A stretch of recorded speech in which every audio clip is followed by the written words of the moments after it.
චිකන්ගුන්යා රෝගයේ සැලකිය යුතු වැඩිවීමක් මේ දවස්වල වාර්තා වෙනවා. මේ වෛරසයේ ආසාදිත මදුරුවෙක් ඔයාව දෂ්ට කළොත් මේ වෛරස් එක මදුරුවගේ ඇඟේ ඉඳන් ඔයාගේ ඇඟට ඇතුළු වෙලා ඔයාට රෝගය හැදෙන්න පුළුවන්. මේ රෝගයේ රෝග ලක්ෂණ ගැන ඔයා දන්නවාද? එකවර ඇතිවෙන උන සන්ධි වේදනාව සහ ඉදිමුම, මස්පිඩු වේදනාව, හිස රදය, ඔක්කාරය, ඇඟේ මහන්සිය, හමේ පළු ඇතිවීම වගේ ලක්ෂණ මේ රෝගයේදී ඇති වෙනවා. ඔයාට මේ ලක්ෂණ තියෙනවා නම් ඉක්මනින් වෛද්‍ය ප්‍රතිකාර ගන්න එක වැදගත්. එලිමහනි සෙල්ලම් කරන දරුවන්ට මදුරුවන් දෂ්ට කිරීමෙන් මේ රෝගය වැළඳෙන්න වැඩි අවධානමක් තියෙනවා.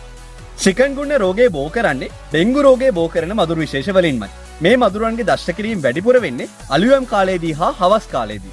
මේ වගේ වෙලාවට එලිමහනට යන්නේකින් වැළකෙන එක, අද්දි ගැඳුම් අඳින එක, මදුරු දැල් භාවිත කරන එක වගේ දේවල් වලින් මදුරු දෂ්ටන වලින් ආරක්ෂා වෙන එක වැදගත්. මදුරුවෙක් දෂ්ට කළා දවස් 4කට 8කට විතර පස්සේ රෝග ලක්ෂණ ඇති වෙනවා. සාමාන්‍යයෙන් කෙනෙක්ට චිකන්ගුන්යා රෝගය හැදුනොත් සම්පූර්ණයෙන් හොඳ කරන්න පුළුවන්. නමුත් හන්දි වේදනාව සති කිහිපයක් හෝ මාස කිහිපයක් තියෙන්න පුළුවන්. අලුත උපන් දරුවන්ට, වයස්ගත අයට, වෙනත් ලෙඩ රෝග තියෙන අයට චිකන්ගුන්යා රෝගය හැදුනොත් ටිකක් දරුණු වෙන්න පුළුවන්.